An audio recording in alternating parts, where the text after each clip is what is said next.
ವಿಧಾನಸಭೆ ಚುನಾವಣೆಗೆ ದಿನಾಂಕ ಘೋಷಣೆಯಾಗಿದೆ. ರಾಜಕೀಯ ಪಕ್ಷಗಳು ಕೂಡ ಸಾಕಷ್ಟು ತಯಾರಿಯನ್ನ ನಡೆಸಿಕೊಳ್ತಾ ಇದ್ದಾರೆ. ಜಿದ್ದಿನ ಕಣದಲ್ಲಿ ರಾಜಕೀಯ ಪಕ್ಷಗಳ ಲೆಕ್ಕಾಚಾರ ದೊಡ್ಡ ಮಟ್ಟದಲ್ಲಿ ಸಾಗ್ತಾ ಇದೆ.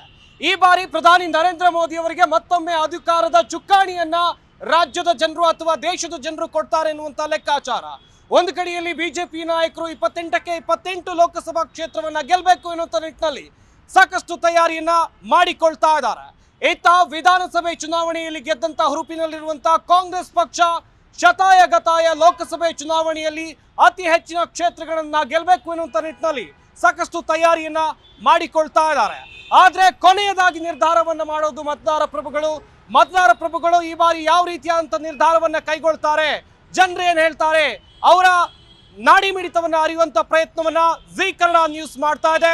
ಬನ್ನಿ ಜನರನ್ನ ಮಾತನಾಡಿಸ್ತಾ ಹೋಗೋಣ. ಈಗ ಕಾಂಗ್ರೆಸ್ ಬರಬೇಕಾ ಬಿಜೆಪಿ ಬರಬೇಕಾ ಅಂತಕ್ಕಂಥದ್ದು ಸಾರ್ವಜನಿಕರ ತೀರ್ಮಾನವಾಗಿರುತ್ತೆ. ಇಲ್ಲಿ ಮೋದಿಜಿಯವರ ಕಾರ್ಯಕ್ರಮಗಳು ಸಾರ್ವಜನಿಕವಾಗಿ ಜನಮಾನಸದಲ್ಲಿ ಉಳಿದಿರ್ತಕ್ಕಂಥ ವಿಚಾರ. ಸಿದ್ದರಾಮಯ್ಯನವರು ಮಾಡಿರ್ತಕ್ಕಂಥ ಸಾಕಷ್ಟು ಕೆಲಸ ಕಾರ್ಯಗಳು ಸಹ ಜನಮಾನಸದಲ್ಲಿ ಉಳಿದಿರ್ತಕ್ಕಂಥ ಕಾರ್ಯಕ್ರಮಗಳು. ಯಾವುದು ಸರಿ, ಯಾವುದು ತಪ್ಪು, ಯಾವುದು ಮೇಲೆ ಮತ್ತು ಯಾವುದು ಕೆಳಗೆ ಅಂತಕ್ಕಂಥ ವಿಮರ್ಶೆ ಅಂತಕ್ಕಂಥದ್ದನ್ನು ಸಾರ್ವಜನಿಕರು ಮಾಡಬೇಕಾಗಿದೆ. ಸರಿಯಾದ ತೀರ್ಮಾನನ ನಮ್ಮ ಸಾರ್ವಜನಿಕರು ತಗೋಬೇಕಾಗಿದೆ. ಇವತ್ತಿನ ಮತದಾರರು ಏನಿದ್ದಾರೆ, ಮತದಾರ ಪ್ರಭುಗಳು ಏನಿದ್ದಾರೆ, ಅವರು ತಗೊಳ್ತಕ್ಕಂಥ ತೀರ್ಮಾನದ ಮೇಲೆ ಲೋಕಸಭಾ ಚುನಾವಣೆ ಬಹುಮತ ಅಂತಕ್ಕಂಥದ್ದು ನಿಂತಿದೆ ಅನ್ನೋದ್ರಲ್ಲಿ ಎರಡನೇ ಮಾತಿಲ್ಲ.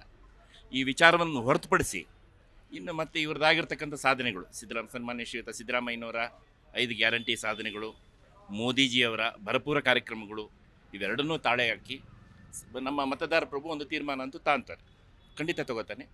ಯಾವ ಮಟ್ಟದಲ್ಲಿ ಯಾರು ಯಾವ ಮಟ್ಟದಲ್ಲಿ ಬೆಳೀತಾರೆ, ಯಾವ ಮಟ್ಟದಲ್ಲಿ ಉಳಿತಾರೆ ಅನ್ನೋದು ಚುನಾವಣೆ ತೀರ್ಮಾನ, ಚುನಾವಣೆ ಫಲಿತಾಂಶದ ನಂತರದಲ್ಲಿ ನಾವು ನೀವುಗಳೆಲ್ಲ ನೋಡಲಿಕ್ಕೆ ಸಾಧ್ಯ ಅನ್ನೋದನ್ನು ನಾನೊಬ್ಬ ಮತದಾರನಾಗಿ ನಾನು ಮಾತಾಡಲಿಕ್ಕೆ ಇಷ್ಟಪಡ್ತೇನೆ. ಪ್ರಧಾನಮಂತ್ರಿಗಳಾಗಿ ಮೋದಿಜಿಯವರು ಮುಂದುವರಿಬೇಕು ಅಂತಕ್ಕಂಥದ್ದು ಎಲ್ಲ ಸಾರ್ವಜನಿಕರಲ್ಲೂ ಉಳಿದಿರ್ತಕ್ಕಂಥ, ಜನಮಾನಸದಲ್ಲಿ ಉಳಿದಿರ್ತಕ್ಕಂಥ ವಿಚಾರ.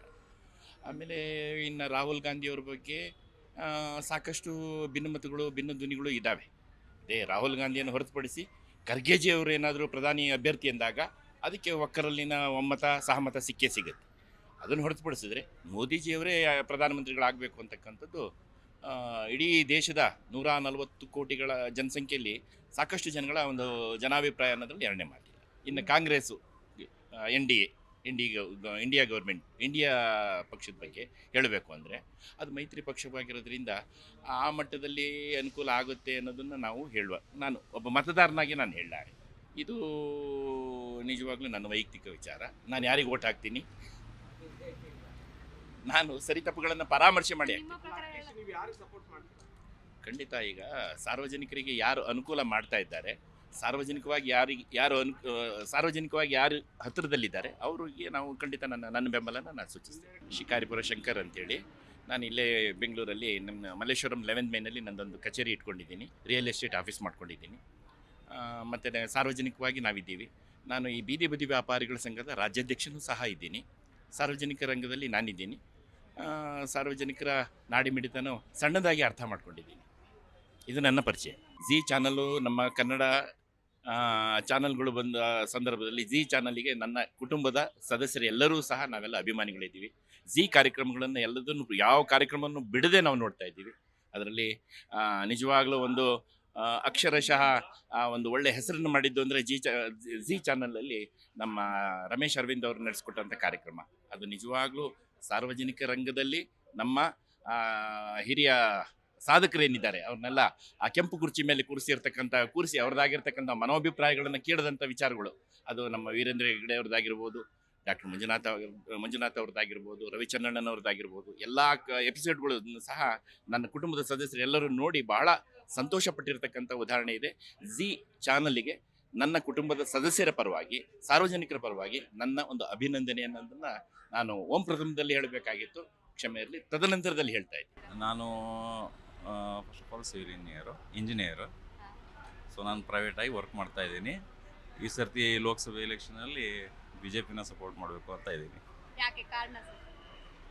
ಮೋದಿ ಅವ್ರದ್ದು ತಮಗೆ ತಿಳಿದಂಗೆ ಈಗ ನೋಡ್ತಾ ಇದ್ದೀರಾ, ಅವ್ರದ್ದು ಏನು ಅಲೆ ಇದೆ, ಆ ಅಲೆ ನಮಗೂ ಗೊತ್ತು, ಎಲ್ಲರಿಗೂ ಗೊತ್ತು. ಸೊ ಆ ಅಲೆನ ಫಾಲೋ ಅಪ್ ಮಾಡಿಕೊಂಡು ನಾವು BJPನ ಈ ಸರ್ತಿ ಸಪೋರ್ಟ್ ಮಾಡಬೇಕಂತ ಇದ್ದೀವಿ. ಗ್ಯಾರಂಟಿ ಅನ್ಕೊಂತ ಹೋದರೆ ಆಗಲ್ಲ. ಅದನ್ನು ಏನು ದೇಶಕ್ಕೇನು ಒಳಿತಾಗಬೇಕು ಅಂಥದ್ದನ್ನು ಮಾಡಿದರೆ ಚೆನ್ನಾಗಿರುತ್ತೆ ಅನ್ನೋದು ನನ್ನ ಭಾವನೆ. ಅದಕ್ಕಾಗಿ ಬಿ ಜೆ ಪಿನ ಸಪೋರ್ಟ್ ಮಾಡ್ತೀವಿ. ಬಿಜೆಪಿನೇ ಬರಬೇಕು. ಹೌದು, ಸೊ ಬಿಜೆಪಿ ಗೌರ್ಮೆಂಟ್ ಅವಶ್ಯವಾಗಿ. ಕಾಂಗ್ರೆಸ್ ಯಾಕೆ ಬೇಡ? ಕಾಂಗ್ರೆಸ್ ಯಾಕೆ ಬೇಡ ಅಂದರೆ, ಈಗ ಜನಪರವಾಗಿ ಏನು ಬೇಕೋ ಅದನ್ನು ಕೊಡ್ತಾ ಇದ್ದಾರೆ, ಪ್ರಶ್ನೆ ಇಲ್ಲ. ಅದರಲ್ಲಿ ಈಗ ದೇಶವನ್ನು ನೋಡಿದಾಗ ದೇಶಕ್ಕೆ ಬೆನ್ನೆಲುಬಾಗಿರೋರೇ ಮೋದಿಯವರು, ಎಲ್ಲರಿಗೂ ಗೊತ್ತಿರೋ ವಿಚಾರ. ಆದ್ದರಿಂದ ಮೋದಿಯವರೇ ಬರಬೇಕಂತ ನಮ್ಮ ಅನಿಸಿಕೆ.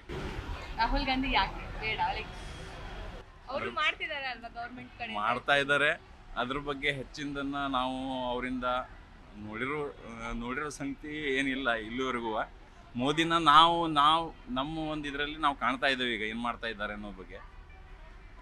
ಅದರಿಂದ ಅವರಿಗೆ ಸಪೋರ್ಟ್ ಮಾಡೋದೇ ಒಳ್ಳೇದು ಅನಿಸ್ತದೆ. ಮೋದಿಯವರು ಇವಾಗ ನಮ್ಮ ದೇಶಕ್ಕೆ ಒಂದು ಸೆಕ್ಯೂರಿಟಿ ನೋಡಿದ್ದೀರಿ ಯಾವ ಥರ. ಆಮೇಲೆ ಅವರನ್ನು ಫಾಲೋಅಪ್ ಮಾಡ್ತಾ ಇದ್ದಾರೆ. ಎಲ್ಲ ದೇಶಗಳು ಅವರನ್ನು ಯಾವ ರೀತಿ ಒಂದು ಅಣ್ಣ ಅಂತ ಒಂದು ದೊಡ್ಡ ಇದರಲ್ಲಿ ಅವರಿಗೆ ಬಿಂಬಿಸ್ತಾ ಇದ್ದಾರೆ.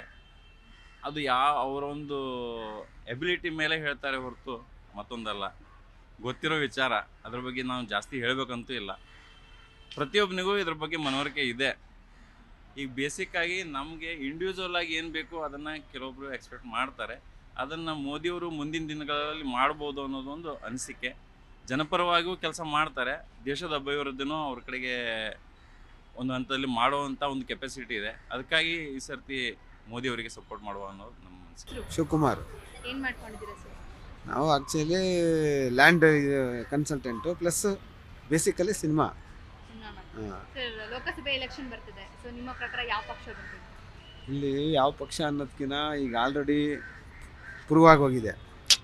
ಇಂಥ ಪಕ್ಷ ಅಂತಂದು ಪ್ರೂವ್ ಹೋಗಿದೆ ಅಲ್ವಾ. ಈಗ ಪ್ರೂವ್ ಆಗಿರೋ ಪಕ್ಷ ನಾವು ಹೇಳಿದರೆ ಎಲ್ಲ ಅವ್ರ ಪರವಾಗಿ ಅಂತ ಹೇಳ್ತಾರಲ್ವಾ.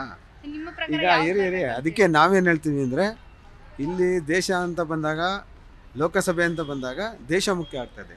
ದೇಶ ಮುಖ್ಯ ಆದಾಗ ದೇಶ ರಕ್ಷಣೆ ಪ್ಲಸ್ ಅಭಿವೃದ್ಧಿ, ದೇಶನ ಉನ್ನತ ಮಟ್ಟಕ್ಕೆ ಕೊಂಡೊಯ್ಯುವಂಥ ಒಬ್ಬ ಪ್ರಧಾನಿ ಬೇಕು. ಅಂಥ ಪ್ರಧಾನಿನ ಇತ್ತೀಚೆಗೆ ಈಗಿನ ಜನ್ರೇಷನ್ನು ಇತ್ತೀಚೆಗೆ ನೋಡಿರೋವಂಥದ್ದು ಮೋದಿ ಒಬ್ಬರೇ. ಸಮಗ್ರವಾಗಿ ಅಭಿವೃದ್ಧಿ ಆಗಬೇಕು ನಮ್ಮ ದೇಶ. ಇಡೀ ಎಲ್ಲ ವಿಶ್ವಮಟ್ಟದಲ್ಲಿ ಹೆಸರು ಬರಬೇಕು. ಇಲ್ಲೂ ಅಭಿವೃದ್ಧಿಯಾಗಿ ವಿಶ್ವಮಟ್ಟದಲ್ಲಿ ಹೆಸರಾಗಿ ವಿಶ್ವಗುರು ಅಂತ ಅನ್ನಿಸ್ಕೋಬೇಕು ಅಂತ ಹೇಳಿದ್ರೆ ಅವರೊಬ್ಬರಿಗೆ ಸಾಧ್ಯ. ಬೇರೆ ಯಾರು ಈಗ ಇಮಿಡಿಯೇಟಾಗಿ ಯಾರೂ ಕಣ್ಣಿಗೆ ಕಾಣ್ತಾ ಇಲ್ಲ. ಮೋದಿಗೇನೆ. ಮೋದಿ ಈಗ ಯಾಕೆಂದರೆ ಈಗಿನ ಜನ್ರೇಷನ್ನು, ಈಗ ಹಳೆಯದೆಲ್ಲ ನಾವು ಹಂಗೆ ಮಾಡಿದ್ರು ಹಿಂಗೆ ಮಾಡಿದ್ರು ಅಂತ ನಾವು ಹೇಳೋಕ್ಕಾಗಲ್ಲ. ಈಗಿನ ಜನ್ರೇಷನ್ನು, ಈಗಿನ ಜನ, ಈಗಿನ ಮೈಂಡು ಏನಪ್ಪ ಅಂತ ಹೇಳಿದರೆ ಫಾಸ್ಟ್. ಯಾವಾಗಲೂ ಸಖತ್ ಫಾಸ್ಟ್. ಎಲ್ಲ ಹೆಂಗೆ ಏನು ನೆಕ್ಸ್ಟ್ ಜನ್ರೇಷನ್ ಅಂತಾರೆ, ಅದರಷ್ಟು ಫಾಸ್ಟ್ ಯಾರಿಲ್ಲ. ಆ ಫಾಸ್ಟಿಗೆ ತಕ್ಕಂತೆ ಇರೋರು ಇವರೊಬ್ಬರೇ ಈಗ ಕಂಡುಕೊಂಡಿರೋದು. ಮುಂದೆ ಯಾರಾದರೂ ಬಂದರೆ ಅಭಿವೃದ್ಧಿ ಮಾಡ್ಬೋದು, ಅದು ಮಾಡ್ಬೋದು, ಇದು ಮಾಡ್ಬೋದು. ಬೇರೆಯವ್ರು ಬಂದರೆ ಮಾಡ್ತಾರಲ್ಲ, ಆಗಲ್ಲ. ಈಗ ಒಂದು ಹೆಚ್ಚು ಕಡಿಮೆ ಒಂದು 10 ವರ್ಷ ಆಗಿದೆಯಾ, ಈಗ 2 ಟರ್ಮ್ ಅಂದರೆ 10 ವರ್ಷ. 10 ವರ್ಷಕ್ಕೆ ಅವ್ರು ಏನು ಮಾಡಬೇಕು, ಅವ್ರು ಎಂಥ ಕೆಪಾಸಿಟಿ ಇದೆ ಅಂತ ಎಲ್ಲ ತೋರಿಸಿದ್ದಾರೆ ಅಲ್ವಾ. ನಮಗೊಬ್ಬರಿಗೆ ಅಲ್ಲ, ಇಡೀ ವರ್ಲ್ಡಿಗೆ ತೋರಿಸಿದ್ದಾರೆ. ಇಂಡಿಯಾನ ಒಂದು ಟೈಮಲ್ಲಿ ನ್ಯಾಟೋದಿಂದ ದೂರ ಇಟ್ಟಿದ್ರು. ಈಗಲೂ ದೂರನೇ ಇಟ್ಟಿದ್ದಾರೆ. ನ್ಯಾಟೋ ಇದು ಕೊಟ್ಟಿಲ್ಲ, ಪರ್ಮಿಷನ್ ಕೊಟ್ಟಿಲ್ಲ. ಆ ನ್ಯಾಟೋಗೆ ಯಾರೂ ಸಪೋರ್ಟ್ ಮಾಡ್ತಾ ಇರಲಿಲ್ಲ ಇಂಡಿಯಾಗೆ. ಈಗಿನ ಮಟ್ಟಿಗೆ ನ್ಯಾಟೋಗೆ ಇಂಡಿಯಾ ಬರಲಿ ಅಂತ ಹೇಳ್ಬಿಟ್ಟು 180 ದೇಶ ಸಪೋರ್ಟ್ ಮಾಡ್ತಾಯಿದೆ. ಅಂಥ ಒಂದು ಕೆಪಾಸಿಟಿನ, ಅಂಥ ಹವಾನ ಕ್ರಿಯೇಟ್ ಮಾಡಿರೋದು ಮೋದಿ ಒಬ್ಬರೇ ಅಲ್ವಾ. ಅದಕ್ಕೆ ಈಗಿನ ಒಂದು ಜನ್ರೇಷನ್ಗೆ, ಈಗಿನ ಸಿಚುಯೇಷನ್ಗೆ, ಈಗಿನ ಇಂಪಾರ್ಟೆಂಟ್ ಈಗಿನ ಸಿಚುಯೇಷನು. ಈಗ ಫಾಸ್ಟು ಇದು ವರ್ಲ್ಡ್, ಇದು ಫಾಸ್ಟ್ ವರ್ಲ್ಡಲ್ಲಿ ನೋಡಿ. ಈಗ ಈ ಕಡೆ ವರ್ಲ್ಡ್ ವಾರ್ ನಡೀತಾ ಇದೆ. ಈ ಕಡೆ 2 ಕಡೆ ವಾರ್ ನಡೀತಾ ಇದೆ. ಇಲ್ಲಿ ರಷ್ಯಾ ಉಕ್ರೇನ್ ವಾರ್ ನಡೆದ್ರೆ, ಈ ಕಡೆ ನಿನ್ನೆ ನೋಡಿದ್ರೆ ರಷ್ಯಾದಲ್ಲಿ ಎಂಥ ಆ ಉಗ್ರವಾದನ ಮಟ್ಟ ಹಾಕ್ಬೇಕು ಅಂತ ಹೋರಾಡ್ತಾ ಇರೋ ಒಬ್ಬ ರಣಧೀರ ಅಂದರೆ ಅವನೊಬ್ಬರೇ. ಅದಕ್ಕೆ ಮೋದಿ ಬಂದ್ರೇ ಬೆಸ್ಟು ಅಂತ ನಮ್ಮ ಅಭಿಪ್ರಾಯ ಅಷ್ಟೇ. ನಮಗೆ ಕಾಂಗ್ರೆಸ್ ಅಂದರೆ ಅದು ಏನು ಮಾಡ್ತಾ ಇಲ್ಲ. ಅವ್ರು ಮಾಡ್ಕೊತಾ ಇದ್ದಾರೆ ಅಷ್ಟೇ, ಬೇರೆಯವ್ರಿಗೆ ಯಾರೂ ಮಾಡ್ತಾ ಇಲ್ಲ. ಈಗ ನೋಡಿ, ಇಲ್ಲಿ ನಮ್ಮ ಕರ್ನಾಟಕನ 5 ಗ್ಯಾರಂಟಿ ಅಂತ ಕೊಟ್ಟರು. 5 ಗ್ಯಾರಂಟಿ ಅಂತ ಕೊಟ್ಟರೆ ಅದೇನು ಸ್ಥಿತಿಲಿದೆ, ಏನೇನು ಪರಿಸ್ಥಿತಿಗೆ ಆಗೋಗಿದೆ ಅಂತ ಅದು ನೋಡ್ಕೊಂಡಿದ್ದಾರೆ ಇಲ್ಲ. ಅವ್ರೇನಪ್ಪ ಗೆಲ್ಲಬೇಕು, ಸಿ ಎಮ್ ಆಗಬೇಕು, ಆಡಳಿತ ನಡೆಸ್ತಾ ಇದ್ದಾರೆ ಅಷ್ಟೇ. ಆ ಥರ ಬೇಡ ನಮಗೆ. ಲೋಕಸಭೆ ಅಂತ ಬಂದಾಗ ದೇಶ ಮುಖ್ಯ ಆಗುತ್ತೆ. ದೇಶ ಅಂದಾಗ ನೆನಪು ಬರೋದು ಮೋದಿ ಒಬ್ಬರೇ. ಅದಕ್ಕೆ ಮೋದಿ ಒಬ್ಬರೇ ಬೇಕು. ಮೋದಿ BJP ಇದ್ರೆ ಸಾಕು. ನಾವು ಬಿ ಜೆ ಪಿ ಬಿಟ್ಟು ಬೇರೆ ಯಾವುದಕ್ಕೂ ಮಾಡಲ್ಲ. ಯಾಕೆಂದರೆ ಬಿ ಜೆ ಪಿ ಬಂದ ಮೇಲೆ ಸ್ವಲ್ಪ ಎಜುಕೇಷನ್ ಸಿಸ್ಟಮು ಚೆನ್ನಾಗಿದೆ. ತುಂಬ ಜನ ಪದವೀಧರರು ಆಗ್ತಿದ್ದಾರೆ, ಓದ್ತಿದ್ದಾರೆ, ಅವರು ಅಷ್ಟೊಂದು ಇದು ಕೊಡ್ತಿದ್ದಾರೆ, ಓದೋರಿಗೆ ಉತ್ತೇಜನ ಕೊಡ್ತಿದ್ದಾರೆ. ಅದರಿಂದ ಮೋದಿನೇ ಬರಬೇಕು, ಖಂಡಿತ ಮೋದಿನೇ ಬರಬೇಕು. ಮೋದಿ ಧೈರ್ಯಸ್ಥ, ಒಳ್ಳೆ ಇದಿದ್ದಾಗೆ. ನಮ್ಮ ಇಂಡಿಯಾಗೆ ಮೋದಿ ಬಂದ ಮೇಲೇ ಒಂದು ಸ್ವಲ್ಪ ಮುಂದೆ ಬಂದಿರೋದು. ನಾವೆಲ್ಲ ಜನಗಳು ಹೆದರಿಕೆ ಅನ್ನೋದು ಇಟ್ಕೋಬಾರ್ದು, ಧೈರ್ಯವಾಗಿ ಮಾತಾಡ್ತಾ ಇರೋ ಮೋದಿ. ಅದೇ ಥರ ನಾವು ಧೈರ್ಯವಾಗಿರಬೇಕು. ನನ್ನ ಹೆಸರು ಶಶಾಂಕ್ ಅಂತ. ಸರ್ ಏನು ಮಾಡ್ಕೊಂಡಿದ್ದಾರೆ? ನಾನು ವರ್ಕ್ ಮಾಡ್ತಾ ಇದ್ದೀನಿ. ಸರ್ ಲೋಕಸಭೆ ಎಲೆಕ್ಷನ್ ಬರ್ತಿದೆ, ನಿಮ್ಮ ಪ್ರಕಾರ ಯಾವ ಪಕ್ಷ ಬರಬೇಕು? ನಮ್ಮ ಪ್ರಕಾರ ಏನಾದರೂ ಬಿ ಜೆ ಪಿ ಬರಬೇಕು ಮೇಡಮ್. ಯಾಕೆ? ಬಿ ಜೆ ಪಿಯಿಂದ ತುಂಬ ಉಪಕಾರ ಆಗಿದೆ. ಮೋದಿಯವರು ತುಂಬ ಸಪೋರ್ಟ್ ಮಾಡಿದ್ದಾರೆ, ಎಲ್ಲದರಲ್ಲೂ ಅಭಿವೃದ್ಧಿದಲ್ಲೆಲ್ಲರೂ ಮೋದಿಯವರು ತುಂಬ ಮಾಡಿದ್ದಾರೆ. ನಮಗೆ ಅದರಿಂದ ನಮ್ಮ ಬಿ ಜೆ ಪಿನೇ ಬರಬೇಕು. ಯೂತ್ಸ್ ಎಲ್ಲ ಆಲ್ಮೋಸ್ಟ್ ಸಪೋರ್ಟ್ ಮಾಡೋದು ಬಿ ಜೆ ಪಿಗೆ. ಅದರಿಂದ ನಮ್ಮ ಬಿ ಜೆ ಪಿಗೆ ನಾವು ಸಪೋರ್ಟ್ ಮಾಡೋದು, ನಾವು ಬಿ ಜೆ ಪಿನೇ ಬರಬೇಕು. ಕಾಂಗ್ರೆಸ್ ಯಾಕೆ ಬೇಡ? ನಮಗೆ ಕಾಂಗ್ರೆಸ್ ಅಷ್ಟು ಇಲ್ಲ ಮೇಡಮ್. ಯಾಕಂದರೆ ಕಾಂಗ್ರೆಸ್ಸಲ್ಲಿ ಏನಂದರೆ ಒಂಥರ ಪಾರ್ಶಾಲಿಟಿ ಜಾಸ್ತಿ, ಅವರಿಗೆ ಇವರಿಗೆ ಅಂತೆಲ್ಲ. ಬಿ ಜೆ ಪಿಲಿ ಆ ಥರ ಇಲ್ಲ. ಈಗ ಅದನ್ನೆಲ್ಲ ಇದು ಮಾಡಿಬಿಟ್ಟು ಎಲ್ಲರಿಗೂ ಒಂದೇ ಈಕ್ವಲ್ ಆಗಿ ಮಾಡಬೇಕು ಅಂತ ಇದು ಮಾಡಿದ್ದಾರೆ. ಬಟ್ ಕಾಂಗ್ರೆಸ್ ಸರ್ಕಾರದ ಅದನ್ನು ಕ್ಯಾನ್ಸಲ್ ಮಾಡ್ತಾ ಇದ್ದಾರೆ, ಅದನ್ನು ಅಕ್ಸೆಪ್ಟ್ ಮಾಡ್ತಾ ಇಲ್ಲ. ಸೊ ನಮ್ಮ ಪ್ರಕಾರ ನಮ್ಗೆ ಬಿ ಜೆ ಪಿನೇ ಬರಬೇಕು. ಬಿಜೆಪಿನೇ ಯಾಕೆ? ನಮ್ಗೆ ಬಿ ಜೆ ಪಿ ಅಂದ್ರೇ ಇಷ್ಟ. ನಮಗೆ ಏನಾದರೂ ಆಲ್ವೇಸ್ ನಾವು ಹಿಂದುತ್ವಕ್ಕೋಸ್ಕರ ನಾವು ಬಿ ಜೆ ಪಿ ಪಕ್ಷನೇ ಸಪೋರ್ಟ್ ಮಾಡೋದು. ಸೊ ಮೋದಿನೇ ಬೇಕು. ಮೋದಿನೇ ಬೇಕು. ಮೋದಿನೇ ಮೋದಿ ಬಗ್ಗೆ ಏನಾದರೂ ಹೇಳಿ ಸರ್. ಮೋದಿ ಬಗ್ಗೆ ಏನು ಹೇಳೋಕ್ಕಾಗುತ್ತೆ? It's ultra legend. ಏನು ಹೇಳಕ್ಕೆ ಇಷ್ಟಪಡ್ತೀರಾ ಮೋದಿಗೆ? ಎಲ್ಲರಿಗೂ ಕೇಳ್ತಾ ಇರ್ತಾರೆ, ಏನು ಹೇಳ್ತೀರಾ? ಏನು ಹೇಳೋಕ್ಕಂತ ಏನಿಲ್ಲ, ಯಾವಾಗಲೂ ಮೋದಿ ಬರಬೇಕು. ಯಾವತ್ತಿದ್ರು ನಮ್ಮ ಮೋದಿ ಫಾಲೋವರ್ಸೇ. ನಮ್ಮ ಮೋದಿನ ಯಾವತ್ತೂ ಬಿಟ್ಕೊಡಲ್ಲ, ನಮ್ಮ ಹಿಂದುತ್ವನ ಬಿಟ್ಕೊಡಲ್ಲ. ಸರ್ ಕಾಂಗ್ರೆಸ್ ಯಾಕಂದರೆ ನೀವೇ ಈಗಲೇ ನೋಡಿದ್ದೀರಾ ಪಾಯಿಂಟ್ಸ್ ಅಂದರೆ ಮೇನ್ ಬಂದ್ಬಿಟ್ಟು. ಯಾಕಂದರೆ ಎಲ್ಲ ಯಾವುದೂ ಬೇಡ, ರಾಮ ದೇವಸ್ಥಾನದ್ದೇನೋ ನೀವು ನೋಡಿದ್ದೀರಾ. ಎಕ್ಸಾಂಪಲ್ ಯಾವುದೂ ಬೇಡ. ಅದರಿಂದ ನಮ್ಮ ಹಿಂದುತ್ವದಕ್ಕೋಸ್ಕರ ಆಸೆ ಇದ್ದಿದ್ದೆ ನಮ್ಗೆ ರಾಮ ಮಂದಿರ. ಅದನ್ನು ನಮ್ಮ ಮೋದಿಯವ್ರ ಕನಸನ್ನು ಈಡೇರಿಸಿದ್ದಾರೆ. ಸೊ ನಮಗೆ ಅದರಿಂದ ಆಗೋದು ನಮ್ಮ ಬಿ ಜೆ ಪಿನೇ ಬರಬೇಕು, ಮುಂದೇನೂ ಬಿ ಜೆ ಪಿನೇ ಇರಬೇಕು. ಇಲ್ಲ, ಆಗ್ತಾ ಇರಲಿಲ್ಲ ಅವ್ರ ಹತ್ರ. ಅವರು ಅಷ್ಟೊಂದು ಇದ್ದಿದ್ರೆ ಯಾವಾಗಲೂ ಹತ್ರ ಕಟ್ಟಿಸೋ, ಯಾವಾಗಲೂ ಅದು ಎಷ್ಟೋ ವರ್ಷದಿಂದ ಇದಾಗಿದ್ದೇನೆ ಅವ್ರು ಮಾಡಲಿಲ್ಲ. ಮೋದಿಯವರು ಅದನ್ನು ನೆರವೇರಿಸಿದ್ದಾರೆ. ನಮ್ಮ ಹೆಸರು ಧನಂಜಯ ಅಂತ. Basically we are came from ಪಗೋಡದವ್ರು. ನಾವಿಲ್ಲಿ ಕೆಲಸದ ಮೇಲೆ ಬಂದಿದ್ದೀವಿ. ಈ ಸಲದ ಲೋಕಸಭಾ ಚುನಾವಣೆ ಕುರಿತಾಗಿ ಕೇಳ್ತಾ ಇದ್ದೀರಾ. ಈ ಸರಿ ಲೋಕಸಭಾ ಚುನಾವಣೆ ನಿರ್ಣಾಯಕ ಸರ್. ಭಾರತ ಹೀಗೆ ಮುಂದುವರಿಬೇಕಾ ಅಥವಾ ಬದಲಾವಣೆ ಆಗಬೇಕಾ ಅನ್ನೋದು ವಿಷಯದಲ್ಲಿದೆ. ನನಗೆ ತಿಳಿದ ಮಟ್ಟಿಗೆ ನಮ್ಮ ಅನಿಸಿಕೆ, ಪರ್ಸನಲಿ ನನ್ನ ಒಪಿನಿಯನ್ ಬಂದ್ಬಿಟ್ಟು ನರೇಂದ್ರ ಮೋದಿಯವರ ನೇತೃತ್ವನೇ ಮುಂದುವರಿಯೋದು ಒಳ್ಳೆಯದು ಸರ್. ಏನಕ್ಕಂದರೆ ಭಾರತ ಮುಂದುವರಿಯಂತಲ್ಲಿಗೂ ವಿಶ್ವಗುರು ಅಂತ ಏನು ಅನ್ಸ್ಕೊಂಡಿದೆಯೋ ಎಲ್ಲ ಹಂತದಲ್ಲೂ ಒಂದೇ ಹಂತದಲ್ಲ, ಪ್ರತಿಯೊಂದು ಕ್ಷೇತ್ರದಲ್ಲೂ ಸಹ ತನ್ನದೇ ಆದ ಛಾಪ್ ಮೂಡಿಸ್ತಾ ಇದೆ. ಈ ಹಂತದಲ್ಲಿ ನರೇಂದ್ರ ಮೋದಿಯವರ ನೇತೃತ್ವದ ಬಿ ಜೆ ಪಿ ಸರ್ಕಾರನೇ ಇರೋದು ಉತ್ತಮ ಸರ್. ಇಲ್ಲ ಸರ್, ರಾಹುಲ್ ಗಾಂಧಿ ಇದುವರೆಗೂ ಯಾವುದೇ ಆಡಳಿತಾತ್ಮಕವಾದಂಥ ಅನುಭವ ಇಲ್ಲ, ಇದುವರೆಗೂ ಎಲ್ಲೂ ಇಲ್ಲ. ನರೇಂದ್ರ ಮೋದಿಯವರು ಪ್ರಧಾನಿ ಆಗೋಕ್ಕೆ ಮುಂಚೆ ಮೂರು ಅವಧಿಗೆ ಗುಜರಾತ್ ಮುಖ್ಯಮಂತ್ರಿಯಾಗಿ ಆಡಳಿತಾತ್ಮಕ ಅವಧಿಯನ್ನು ಅನುಭವ ಪಡ್ಕೊಂಡಿದ್ದರು. ಜೊತೆಗೆ ಪ್ರಶ್ನಾತೀತ ನಾಯಕ. ಇದುವರೆಗೂ ಈಗ ಇಂಡಿಯಾ ಅಂತ ಒಂದು ಏನು ಮಾಡ್ಕೊಂಡಿದ್ದಾರೋ ಅದರಲ್ಲಿ ಎಲ್ಲೂ ಸಹ ಅದಕ್ಕೆ ನಾಯಕತ್ವ ಯಾರ್ದು? ಒಂದನೇದು ನಾಯಕತ್ವ ಯಾರ್ದು, ಇನ್ನೊಂದು ಸ್ಥಿರತೆ ಇಲ್ಲ. ನೋಡಿ, ಮುಂಚೆ ಒಕ್ಕೂಟ ಅಂತ ಮಾಡಿದಾಗ ಇಂಡಿಯಾ ಅಂತ ಒಂದು ಒಕ್ಕೂಟ ಮಾಡಿದಾಗ ಮಮತಾ ಬ್ಯಾನರ್ಜಿ ಅವರಿದ್ದರು, ನಿತೀಶ್ ಕುಮಾರ್ ಅವರಿದ್ದರು, ಅರವಿಂದ್ ಕೇಜ್ರಿವಾಲ್ ಇದ್ದರು, ಮತ್ತು ಅಖಿಲೇಶ್ ಯಾದವ್ ಇವರೆಲ್ಲ ಇದ್ದರು. ಈಗ ಅವ್ರು ಯಾರೂ ಇಲ್ಲ. ಅದೊಂದು ಒಕ್ಕೂಟ ನೆಲದ ಮೇಲೆ ಅಲ್ಲಿ ಲೀಡರ್ಶಿಪ್ ಅನ್ನೋದು ಚೆನ್ನಾಗಿದ್ದಾಗ ಒಕ್ಕೂಟ ನಿಲ್ತಿತ್ತಲ್ವೇ? ಅಲ್ಲಿ ಲೀಡರ್ಶಿಪ್ ಯಾರ್ದು? ಇದು ಜನರಲ್ ಬಂದಿರೋಂಥ ಅಲ್ಲ, ನನ್ನಂತರಿಂದ ಅನುಭವಿಗಳ ತನಕ ಬಂದಿರೋಂಥ ಒಂದು ಮೊದಲನೇ ಅನುಮಾನ. ಅಲ್ಲಿ ಒಕ್ಕೂಟದ ನಾಯಕತ್ವ ಯಾರ್ದು? ಇಲ್ಲ, ಆ ಥರದ ಪ್ರಶ್ನೆ ಇಲ್ಲ. ಕಾಂಗ್ರೆಸ್ ಪಕ್ಷ ಬಂದರೆ ಒಳ್ಳೇದಾಗುತ್ತೆ ಸರ್. ಇವತ್ತಿನ ಜನಪರ ಯೋಜನೆಗಳು ನೋಡಿದ್ರೆ ಸ್ಟೇಟಲ್ಲಿ ಅವ್ರ ಯೋಜನೆಗಳು ನೋಡಿದ್ರೆ ಕಾಂಗ್ರೆಸ್ ಬಂದರೆ ಉತ್ತಮ ಅಂತ ಅನಿಸುತ್ತೆ ಸರ್. ಅವ್ರ ಜನಪರ ಯೋಜನೆಗಳದಲ್ಲಮ್ಮ, 5 ಪಂಚ ಗ್ಯಾರಂಟಿ ಮಾಡವ್ರ, ಅದನ್ನು ಸಕ್ಸಸ್ ಮಾಡವ್ರ ಅಲ್ವಮ್ಮ, ಹೌದು ತಾನೇ? ಅದನ್ನ ಬಂದರೆ ಒಳ್ಳೆಯದು ಅಂತ ಮಧ್ಯಮ ವರ್ಗದವರು, ಸಾಮಾನ್ಯ ಜನ, ಮಧ್ಯಮ ವರ್ಗದವ್ರಿಗೆ ಒಂದು ಒಳ್ಳೇದಾಗತ್ತೆ. ಬಿ ಜೆ ಪಿ ಅದರಲ್ಲಿ ನೀವೇ ನೋಡಿದ್ರಲ್ಲ.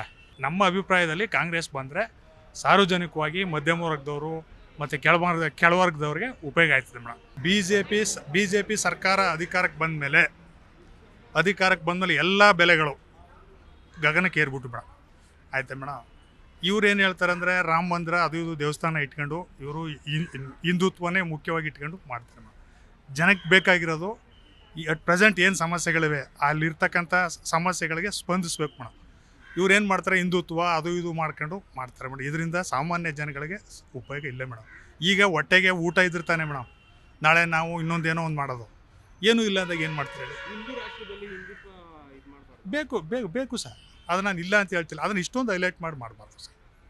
ಅಂದರೆ ರಾಮ ಮಂದಿರ ಮಾಡಬಾರ್ದಿತ್ತಾ? ಇಲ್ಲ ಮಾಡಬೇಕಾಗಿತ್ತು, ಅದೇನು ನೋಡಿ ಹಂಗೆ ಇತ್ತಲ್ವ? ಅಲ್ಲ ಮಾಡಬೇಕಾಗಿತ್ತು, ಮಾಡಬಾರ್ದು ಅಂತಲ್ಲ, ಮಾಡಬೇಕಿತ್ತು, ಮಾಡಿದ್ದಾರೆ, ಅದನ್ನೇ ಒಂದು ಹೈಲೈಟ್ ಮಾಡ್ಕೊಂಬಾರ್ದು ಮಾಡಿದ್ಮೇಲೆ ಹೇಳಲೇಬೇಕಲ್ಲ ಅಲ್ವಾ? ಒಳ್ಳೇದು ಅಲ್ಲ, ಅದನ್ನು ಮಾಡಿದರೆ ನಿಜ. ಹಂಗೆ ಈ ಸಾಮಾನ್ಯ ಜನ ಬದುಕೋಕ್ಕೂ ಒಂದು ದಾರಿ ಮಾಡ್ಬೇಕಲ್ಲ ಮೇಡಮ್. ಈಗ ಮಧ್ಯಮ ವರ್ಗದವ್ರು ಎಷ್ಟು ನೋವು ಅನುಭವಿಸೋರೆ. ಗ್ಯಾಸ್ ಬೆಲೆ ಏನಿದ್ದು ಮೇಡಮ್, ನೀವೇನು ನೋಡಿದಿರಿ ಅಲ್ವಾ? ಪೆಟ್ರೋಲ್ ಬೆಲೆ ಏನಿದ್ದು ಮೇಡಮ್, ಸಾಮಾನ್ಯ ಜನ ಬದುಕೋದು ಹೆಂಗೆ ಹೇಳಿ? ನಾನು BJPನ ವಿರೋಧ ಮಾಡ್ತಾ ಇಲ್ಲ, ರಾಷ್ಟ್ರ ಮಟ್ಟದಲ್ಲಿ ಯೋಚನೆ ಮಾಡಿದ್ರೆ BJPಯವರು ವೆಲ್ ಆ್ಯಂಡ್ ಗುಡ್ಡೆ. ಆದರೆ ಈ ಸಾಮಾನ್ಯ ಜನದ್ದು ನೋಡ್ಬೇಕಲ್ವಾ? ರಾಷ್ಟ್ರ ಮಟ್ಟದಲ್ಲಿ ನೋಡಿದ್ರೆ ಅವರು ಈ ದೇಶಕ್ಕೆ ಬೇಕು, ನರೇಂದ್ರ ಮೋದಿ ಅವರು ಬೇಡ ಅಂತ ನಾವು ಹೇಳ್ತಾ ಇಲ್ಲ, ಬಟ್ ಈ ಸಾಮಾನ್ಯ ಜನದ ಕಷ್ಟ ಸುಖನೂ ನೋಡ್ಬೇಕಲ್ವ? ಈಗ ಮಧ್ಯಮ ವರ್ಗದ ಜನ ಬದುಕಕ್ಕೆ ಆಯ್ತಾ ಇಲ್ಲ, ಅಷ್ಟು ಬೆಲೆ ಏರಿಕೆ ಆಗಲ್ಲ ಅಲ್ವಾ? ಅದನ್ನು ಅದೃಷ್ಟಲ್ಲಿ ಇಟ್ಕೊಂಡು ಹೇಳ್ತಾ ಇರೋದು. ನಮಗೂ ಹಿಂದುತ್ವ, ನಾವು ಹಿಂದೂಗಳೇ, ನಮಗೂ ಹಿಂದುತ್ವ ಅಂದರೆ ಅದರದೇ ಆದ ಇದಿದೆ, ಆಯಿತು ಮೇಡಮ್. ಅದನ್ನು ಜೊತೆಗೆ ಇದು ನೋಡ್ಬೇಕಲ್ವ? ಸಾಮಾನ್ಯ ಜನ ಅವ್ರ ಜನಜೀವನ ಹೇಗಿದ್ದು ಹಂಗೆಲ್ಲ. ಈಗ ನಾವು ಚೆನ್ನಾಗಿದ್ರಲ್ಲಮ್ಮ, 500 ವರ್ಷಗಳ ಕನಸಿತ್ತು, ಪುಣ್ಯಾತ್ಮರು ಮಾಡೋರ, ನಾನು ಇಲ್ಲ ಅಂತ ಹೇಳ್ತಾ ಇಲ್ಲ. ಈ ಸಾಮಾನ್ಯ ವರ್ಗದ ಜನ ಕಷ್ಟ ಸುಖನೂ ನೋಡ್ಬೇಕಲ್ವ? ಇವತ್ತು ಪೆಟ್ರೋಲ್ ಎಷ್ಟಿದ್ದವ, ಗ್ಯಾಸ್ ಎಷ್ಟಿದ್ದು, GST ಏನಾಗಿದ್ದು ನೋಡಿದ್ದೀರಾ? ಇದು ನಮ್ಮ ಅಭಿಪ್ರಾಯ. ಕಾಂಗ್ರೆಸ್ ಬಂದರೆ ಒಳ್ಳೆಯದು ಅಂತ ನಮ್ಮ ಅಭಿಪ್ರಾಯ. 500 ವರ್ಷಗಳ ಕನಸನ್ನ ನರೇಂದ್ರ ಮೋದಿ ಅವರು ಒಳ್ಳೇದು ಮಾಡವ್ರ, ನಾವಿಲ್ಲ ಅಂತ ಹೇಳಿದ್ರೆ ಅವ್ರನ್ನ ಪುಣ್ಯಾತ್ಮ ನೆನೆಸ್ಬೇಕು. ಆದರೆ ಸಾಮಾನ್ಯ ಜನರ ಕಷ್ಟ ಇವ್ರು ನೋಡೋರು ಯಾರಪ್ಪ? ಹೌದಲ್ವಾ? ಆ ಒಂದು ಉದ್ದೇಶನ ಕಾಂಗ್ರೆಸ್ ಗೆದ್ದರೆ ಒಳ್ಳೆಯದು ಅಂತ ನನ್ನ ಅಭಿಪ್ರಾಯ. ಅಜಯ್ ಅಂದ್ಬಿಟ್ಟು, ನಾನು ಪ್ರೊಫೆಷನಲ್ ಟ್ರೈನರ್, ನಾನು gym trainer, fitness. Sir, Lok Sabha election ಬರ್ತಿದೆ, ಯಾವ ಪಕ್ಷ ಬರಬೇಕು ನಿಮ್ಮ ಪ್ರಕಾರ? ನಮಗೆ BJPನೂ ಬೇಡ, ಕಾಂಗ್ರೆಸ್ಸು ಬೇಡ, ಪ್ರಜಾಕೀಯ ಬರಬೇಕು. ಯಾಕೆ ಸರ್? ಯಾಕೆಂದರೆ ಅವರು ಪಾಸಿಟಿವ್ ಆಗಿ ಎಲ್ಲನೂ ಇದೆ. ಯಂಗ್ಸ್ಟರ್ಸ್ಗೆ ಬಗ್ಗೆ ಯಾರೂ ಯೋಚನೆ ಮಾಡ್ತಾಯಿಲ್ಲ, ಇನ್ನು ಆಗಿನ ಕಾಲದ ಥರನೇ ಯೋಚನೆ ಮಾಡ್ತಾಯಿದ್ದಾರೆ ಎಲ್ಲರೂ, ಅದಕ್ಕೋಸ್ಕರ. ಸೊ ಕಾಂಗ್ರೆಸ್ ಯಾಕೆ ಬೇಡ, BJP ಯಾಕೆ ಬೇಡ? ಕಾಂಗ್ರೆಸ್ BJP ಎರಡೂ ನೋಡಿದ್ದೀವಿ, ಅವ್ರಿಗೊಂದು ಅವಕಾಶ ಕೊಟ್ಟರೆ ಏನು ತಪ್ಪೇನೋ ಅಂತ ಅಷ್ಟೆ. ಕಾಂಗ್ರೆಸ್ಸು BJP ಏನಕ್ಕೆ ಬೇಡ ಅಂದರೆ ಅವರು ಅಂಥದ್ದೇನು ಚೇಂಜಸ್ ಏನು ಮಾಡ್ತಾಯಿಲ್ಲ ಸರ್. ನನ್ನ ಅನಿಸಿಕೆ ಅಂಥದ್ದೇನು ಚೇಂಜಸ್ ಮಾಡ್ತಾಯಿಲ್ಲ. ಇವಾಗ ಆ ಥರ ತೊಗೊಳಕ್ಕೆ ಹೋದರೆ ತುಂಬ ಕಂಪ್ಲೇಂಟ್ಸ್ಗಳಿದ್ದಾವೆ. ಸೊ ಆ ಥರ ಹೇಳೋಕ್ಕೆ ತುಂಬ ಟೈಮ್ ತೊಗೊಳುತ್ತೆ. ಇದೇನೋ ನೀವೊಂದು ಜಸ್ಟ್ ಇದರಲ್ಲಿ ತೊಗೊತಿದ್ರೆ ಹೇಳೋಕ್ಕಾಗಲ್ಲ ಅಷ್ಟೇ. ನನಗೆ ಟೈಮ್ ಇಲ್ಲ. ಏನು ಹೇಳಲಿ, ಒಂದು ಕೆಲಸದಲ್ಲೇ ಆಗೋದು. ಇವಾಗ ನಾನು ನನ್ನ ಕೆಲಸದ ಬಗ್ಗೆ ಮಾತಾಡ್ತೀನಿ, ಎಕ್ಸಾಂಪಲ್ ಕೊಡ್ತೀನಿ. ಇವಾಗ ನಮ್ಮ ಕೆಲಸದಲ್ಲಿ ಬಂದ್ಬಿಟ್ಟು ನಮಗೇನು ಸಪೋರ್ಟ್ ಇಲ್ಲ. ಇವಾಗ ಒಬ್ಬ ಟ್ರೈನರ್ ಬಂದ್ಬಿಟ್ಟು ಏನು ಮಾಡ್ತಾನೆ, ಅವ್ನು ಬೇಸಿಕ್ ಸ್ಯಾಲ್ರಿ ಏನಿದೆಯೋ ಅಷ್ಟೇ ಇರ್ತಾನೆ. ನಾನೊಂದು ಆಲ್ಮೋಸ್ಟ್ ಒಂದು 12-13 ವರ್ಷದಿಂದ ಕೆಲಸ ಮಾಡ್ತಾಯಿದ್ದೀನಿ, ಅದೇ ಥರ ಸಪೋರ್ಟ್ ಇಲ್ಲ. ಎಕ್ಸ್ಪೆಷಲಿ ಬಂದ್ಬಿಟ್ಟು ಆಮೇಲೆ ನಾನು ಬಂದ್ಬಿಟ್ಟು ಬೆಂಗಳೂರವನೇ, ನಾನು ಹುಟ್ಟಿದ್ದು ಬೆಳೆದಿದ್ದು ಎಲ್ಲ ಇಲ್ಲನೇ. ನಮಗೆ ಅಂದ್ಬಿಟ್ಟು ಒಂದು ಸ್ವಂತ ಮನೆ ಇಲ್ಲ, ಓಕೆನಾ? ಸೊ ಹಿಂಗೆಲ್ಲ ಇದೆ. ಏನು ಮಾಡ್ತಿದ್ದಾರೆ ಇವರು? ಹಂಗನ್ಬಿಟ್ಟು ಅವ್ರೇನು ಕೊಡಲಿ ಅಂತ ನಮಗೇನು ಕೇಳ್ತಾ ಇಲ್ಲ, ನಮ್ಗೆ ಬೇಕಾಗೂ ಇಲ್ಲ. ನಾವು ದುಡ್ದು ನಾವು ಸಂಪಾದನೆ ಮಾಡ್ಕೊತೀವಿ. ಆದರೆ ಮೇಯ್ನ್ ಏನಂದರೆ ಎಲ್ಲ ರೇಟ್ಗಳು ಜಾಸ್ತಿ ಇದೆ, ಎಲ್ಲನೂ ಸುಮ್ಮನೆ ತಿಂತಾ ಇದ್ದಾರೆ ದುಡ್ಡು, ಅದಕ್ಕೋಸ್ಕರ ಅಷ್ಟೇ, ಇನ್ನೇನಿಲ್ಲ. ಅವ್ರಿಗೊಂದು ಅವಶ್ಯಕ ಒಳ್ಳೇದು ಜನಕ್ಕೆ ಯೂಸ್ ಆಗೋ ಥರ ಏನಾದರೂ ಮಾಡಲಿ ಸರ್. ಪ್ರಜಾಕೀಯ ಬೇಕಷ್ಟೇ. ಕಾಂಗ್ರೆಸ್ ಬಂದರೆ ಚೆನ್ನಾಗಿರುತ್ತೆ ಸರ್. 10 ವರ್ಷ ಇವ್ರು ಮಾಡಿದ್ದಾರೆ.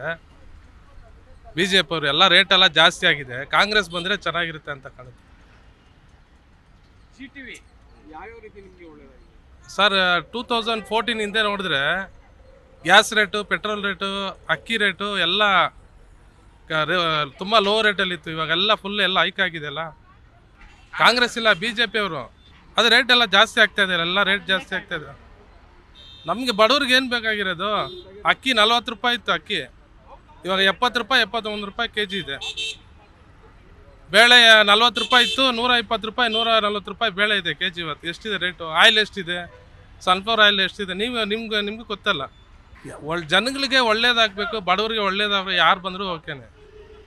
ಅವರೇ ಬೇಕು, ಇವರೇ ಬೇಕು. ಕಾಂಗ್ರೆಸ್ ಅವರು BJP ಅವರು ಅಂತ ಇಲ್ಲ, ಬಂದರೆ ಇರೋ ರೇಟ್ನ ಸ್ವಲ್ಪ ಜಾಸ್ತಿ ಆಗದೆ ಹಳೆಯ ರೇಟ್ ಇದ್ರೇ ಚೆನ್ನಾಗಿತ್ತು. 100 ರೂಪಾಯಿ ಇದೆ ಪೆಟ್ರೋಲ್ ಇವಾಗ ರೇಟು. 70 ರೂಪಾಯಿ ಇತ್ತು ಒಂದು ಲೀಟ್ರ್ ರೇಟು. ಕಚ್ಚಾ ರೇಟ್ ಎಲ್ಲ ಕಮ್ಮಿ ಆಗಿದೆ ಇವಾಗ. ಕಚ್ಚಾ ರೇಟು ಇದ್ರೇನು ಯಾಕೆ ರೇಟ್ ಜಾಸ್ತಿ ಮಾಡ್ತಾರೆ? ಎಲ್ಲದರಲ್ಲೂ ಟ್ಯಾಕ್ಸು ವಸೂಲಿ ಮಾಡ್ತಾನೆ ಇದ್ದಾರೆ. ಒಂದು ಆಟೋಗೆ ಇನ್ಸೂರೆನ್ಸು 1,500 ಇತ್ತು, ಇವಾಗ 4,500 ಕಟ್ಟಬೇಕು ಇನ್ಸೂರೆನ್ಸು. ನಾವು ಹೆಂಗೆ ದುಡಿಯೋದು, ಹೆಂಗೆ ಕಟ್ಟೋದು? ಜನರಲ್ಲಾಗಿ ರೇಟ್ನ ಸ್ವಲ್ಪ ಕಮ್ಮಿ ಮಾಡಿಕೊಂಡು, ಮೋದಿ ಸರ್ ಏನೇನು ಹೇಳಿದ್ರೆ ಭರವಸೆ ಎಲ್ಲ ಈಡೇರಿಸ್ರೇ ಸಾಕು. 40 ರೂಪಾಯಿಗೆ ಪೆಟ್ರೋಲ್ ಕೊಡ್ತೀನಿ ಅಂತ ಹೇಳಿದ್ರು ಮೋದಿ ಸರ್ 2014 ಮಾಡಲಿಲ್ಲ ಅವರು. ಅಕ್ಕಿ ರೇಟ್ ಎಷ್ಟಾಗಿದೆ? ಎಲ್ಲ ಟೋಲೆಲ್ಲ ಇನ್ಕ್ರೀಸ್ ಮಾಡಿಕೊಂಡು ಬಡವ ಓಡಾಡೋಕ್ಕೆ ಆಗಲ್ಲ. ಒಂದು ಕಾರ್ ತೊಗೊಂಡು ಬಡವ ಓಡಾಡೋಕ್ಕಾಗುತ್ತೆ ಇವತ್ತು ಈ ಕಾಲದಲ್ಲಿ? ಅಲ್ಲಲ್ಲಿ ತೋಲಲ್ಲಿ ಕಟ್ಕೊಂಡು ಹೋಗೋದೇ ಸರಿಯಾಗ್ಬಿಡುತ್ತೆ. ಎಲ್ಲ ರೇಟ್ ಎಲ್ಲದ್ರ ಮೇಲೆ GST, FC ಮಾಡಬೇಕಾದ್ರೂ ಅಲ್ಲಿಗೆ ಒಂದು GST, ಇಲ್ಲಿಗೆ ಒಂದು ಸೆಂಟ್ರಲ್ ಗೌರ್ಮೆಂಟ್ ಕಟ್ಟಬೇಕು, ಸ್ಟೇಟ್ ಗೌರ್ಮೆಂಟ್ ಕಟ್ಟಬೇಕು ಇಲ್ವಾ? ನಾವು ಗಾಡಿ ಓಡಿಸೋದ್ರಲ್ಲೇ ನೋಡೋಣ, ನಾವು ಎಷ್ಟು ಟ್ಯಾಕ್ಸ್ ಎಲ್ಲ ಇನ್ಕ್ರೀಸ್ ಆಗಿದೆ, ಬರೀ ಟ್ಯಾಕ್ಸ್ ಆಗ್ತಾ ಜನಗಳಿಗೆ ಯಾವುದು ಒಳ್ಳೇದಾಗೋದು ಮಾಡ್ತಾ ಇಲ್ಲ. ಸೈಯದ್ ವಸೀಂ ಸರ್, ಕಾಂಗ್ರೆಸ್ಸು. ಯಾಕಂದರೆ ಎಲ್ಲ ಚೆನ್ನಾಗಿ ಮಾಡಿದ್ದಾನೆ, ಅದಕ್ಕೆ ಕಾಂಗ್ರೆಸ್ ಬರಬೇಕು ಅಂತ ಸರ್. ಎಲ್ಲರಿಗೂ ಲೇಡೀಸವ್ರಿಗೆ ಎಲ್ಲ 2,2 ಸಾವಿರ ಬರ್ತಾಯಿದೆ. ಕರೆಂಟ್ ಬಿಲ್ಲು ಕಮ್ಮಿ ಆಗಿದೆ ಆ ಪಕ್ಷದಿಂದ, ಅದಕ್ಕೆ ಸರ್. ಆಗಬಾರ್ದು ಅಂತ ಏನಿಲ್ಲ, ಯಾಕಂದರೆ ಕಾಂಗ್ರೆಸ್ ಈ ಸತಿ ಬಂದು ಚೆನ್ನಾಗಿ ಮಾಡಿದ್ದಾನೆ, ಅದಕ್ಕೆ. ಗ್ಯಾಸ್ ರೇಟು ಎಲ್ಲ ಕಮ್ಮಿ ಆಗತ್ತೆ ಅಂತೆ ಸರ್. ಎಲ್ಲ ಅದು ಎಲ್ಲ ಪಾಲಿಟಿಕ್ಸಲ್ಲಿ ನಮಗೆ ಅಷ್ಟೊಂದು ಇಂಟ್ರೆಸ್ಟ್ ಇಲ್ಲ ಸರ್. ಅದು ಇಂಟ್ರೆಸ್ಟ್ ಇಲ್ಲ ಸರ್ ಅಷ್ಟೊಂದು. ಹೇಳೋಕ್ಕಾಗಲ್ಲ, ನಮ್ಮ ಕರ್ನಾಟಕದಲ್ಲಿ ನಮ್ಮ ಕಾಂಗ್ರೆಸ್ ಬರಬೇಕು ಅಂತ ಅಷ್ಟೇ. ನಮಗೆ ನರೇಂದ್ರ ಮೋದಿನೇ ಪ್ರಧಾನಿ ಆಗಬೇಕು. ಅಂದರೆ ಕಾಂಗ್ರೆಸ್ನವರು 70 ವರ್ಷದಿಂದ ಏನೂ ಡೆವಲಪ್ಮೆಂಟ್ ವರ್ಕ್ ಏನೂ ಮಾಡಿಲ್ಲ ಅವರು. ಪ್ರಪಂಚದಲ್ಲಿ ಇವತ್ತಿನ ದಿವಸ ನರೇಂದ್ರ ಮೋದಿಯವರು ಹೋದರೆ ಅವ್ರಿಗೆ ಎಷ್ಟು ಗೌರವ ಇದೆ ಅನ್ನೋದು ಪ್ರತಿಯೊಂದು ಚಾನಲಲ್ಲೂ ತೋರಿಸ್ತಾ ಇದ್ದಾರೆ. ಅದೇ 70 ವರ್ಷದಿಂದ ಹಿಂದೆ ಮನಮೋಹನ್ ಸಿಂಗ್ ಇದ್ದರು, ಅವರು 2 ಟರ್ಮ್ ಪ್ರಧಾನಿಯಾಗಿದ್ದರು.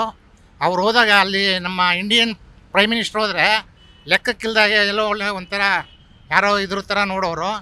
ಇವತ್ತಿನ ದಿವಸ ಪ್ರಧಾನಿ ನರೇಂದ್ರ ಮೋದಿಯವರು ಪ್ರಪಂಚಕ್ಕೆನ ಬೇರೆ ದೇಶ ಪ್ರಧಾನಿಗಳು ಅವ್ರನ್ನ ಹೋಲ್ತಾ ಇದ್ದಾರೆ.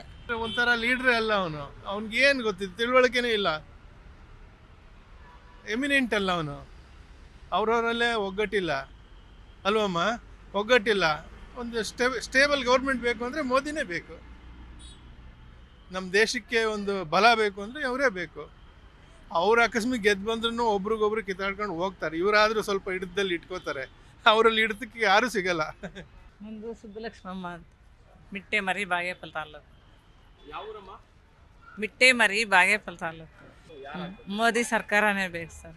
ಅವರು ಇದು ಅಯೋಧ್ಯೆಯಲ್ಲಿ ಇದು ಮಾಡಿದ್ರಲ್ಲ, ಅದಕ್ಕೆ ರಾಮನ ಪ್ರತಿಷ್ಠಾಪನೆ, ಅಯೋಧ್ಯೆದು ಇದು ರಾಮನ ಪ್ರತಿಷ್ಠಾಪನೆ ಎಲ್ಲ ಮಾಡಿದ್ರಲ್ಲ, ಅದಕ್ಕೆ ಸರ್. ನಮ್ಮ BJP ಬರ್ಬೇಕು ಮೇಡಮ್. ಯಾಕಂದರೆ ಒಳ್ಳೆ ಕೆಲಸ ಮಾಡಿದ್ದಾರೆ ಮೋದಿ ಅವರು. ಇಂಟರ್ನ್ಯಾಷನಲ್ ಇದರಲ್ಲಿ ಇದು ಮಾಡಿದ್ದಾರೆ, ಒಳ್ಳೊಳ್ಳೆ ಇದು ಮಾಡಿದ್ದಾರೆ. ಹಿಂಗಾಗಿ BJP ಬರಬೇಕು. ಇಲ್ಲ, ಕಾಂಗ್ರೆಸ್ ಬೇಡ ಅನ್ನೋಕ್ಕಿಂತ BJP ಬರಬೇಕು. ಕಾಂಗ್ರೆಸ್ ಬೇಡ ಅಂತ ಅನ್ನೋಕ್ಕಿಂತ BJP ಬರಬೇಕು ನಮಗೆ. ಬೇರೆ ದೇಶಕ್ಕೆ ಕಂಪೇರ್ ಮಾಡೆಲ್ಲ ಹೇಳ್ತಾರೆ. ಕಂಪೇರ್ ಮಾಡಿದ್ರೆ ಬಡತನದಲ್ಲಿ ಎಷ್ಟು ಕೆಳಗಿದ್ದೀವಿ ಅದು ನೋಡಬೇಕು, ಅನ್ಎಂಪ್ಲಾಯ್ಮೆಂಟ್ ಎಷ್ಟಿದೆ ಅದು ನೋಡಬೇಕು, ಅದು ನೋಡ್ತಾ ಇಲ್ಲ. ಮತ್ತು ಸಾಲ ಎಷ್ಟು, 2ರಷ್ಟು ಸಾಲ ಆಗಿದೆ. 2014 ಏನಿತ್ತು ಅದಕ್ಕಿಂತ 2ರಷ್ಟು ಸಾಲ ಆಗಿದೆ. ಅದನ್ನು ಯಾರೂ ಮಾತಾಡ್ತಾ ಇಲ್ಲ. ಬರೀ ಮೋದಿ ಅನ್ನೋ ಒಂದೇ ಒಂದು ಫೇಸ್ ಇಟ್ಕೊಂಡು ಎಲ್ಲ ಕಾನ್ಸ್ಟಿಟ್ಯೂನ್ಸಿನೂ ನಾವು ಕವರ್ ಮಾಡೋಕ್ಕಾಗಲ್ಲ.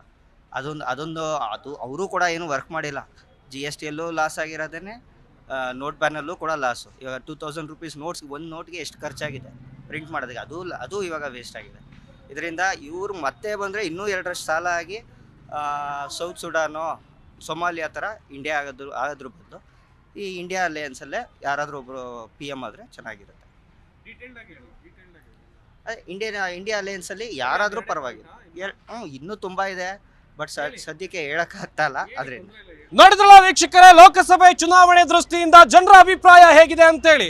ಒಂದು ಕಡೆಯಲ್ಲಿ ಪ್ರಧಾನಿ ನರೇಂದ್ರ ಮೋದಿ ಅವರೇ ಮತ್ತೊಮ್ಮೆ ಅಧಿಕಾರದ ಗದ್ದುಗೆಯನ್ನ ಏರ್ಲಿ ಅಂತ ಜನ ಹೇಳಿದ್ರ, ಇಲ್ಲ ಈ ಬಾರಿ ಚೇಂಜಸ್ ಬೇಕು ಅಂತೇಳಿ ಮತ್ತೊಂದಷ್ಟು ಜನ ಹೇಳ್ತಾ ಇದ್ದಾರೆ. ಕಾಂಗ್ರೆಸ್ ಪಕ್ಷದ ಗ್ಯಾರಂಟಿ ಯೋಜನೆಗಳು ಈ ಬಾರಿ ಜನರ ಕೈ ಹಿಡಿಯುವಂತ ಎಲ್ಲ ಸಾಧ್ಯತೆಗಳು ಕೂಡ ಕಂಡು ಬರ್ತಾ ಇದೆ. ಈ ಒಂದು ನಿಟ್ಟಿನಲ್ಲಿ ಜನಾಭಿಪ್ರಾಯವನ್ನ ಸಂಗ್ರಹಿಸಿದಂತ ಹೊತ್ತಿನಲ್ಲಿ ಜನರು ಹೇಳ್ತಾ ಇರುವಂತದ್ದು ಗ್ಯಾರಂಟಿ ಯೋಜನೆಗಳಿಂದ ನಮಗೆ ಉಪಯೋಗ ಆಗಿದೆ ಅಂತ ಹೇಳಿ. ಆದ್ರೆ ಮತ್ತೊಂದು ಲೆಕ್ಕಾಚಾರದ ಪ್ರಕಾರ, ಸಾಕಷ್ಟು ಜನರ ಅಭಿಪ್ರಾಯಗಳ ಪ್ರಕಾರ ಅವ್ರು ಹೇಳ್ತಾ ಇರೋದು ಈ ಬಾರಿ ಕೇಂದ್ರದಲ್ಲಿ ಪ್ರಧಾನಿ ನರೇಂದ್ರ ಮೋದಿ ಅವರು ಮತ್ತೊಮ್ಮೆ ಅಧಿಕಾರಕ್ಕೆ ಬರ್ಲಿ ಅಂತೇಳಿ. ಕ್ಯಾಮ್ರಾ ಪರ್ಸನ್ ರಾಜೇಶ್ ಜೊತೆ ಸಂಪತ್ ವಂಡಾರು, ಜೀ ಕನ್ನಡ ನ್ಯೂಸ್, ಬೆಂಗಳೂರು.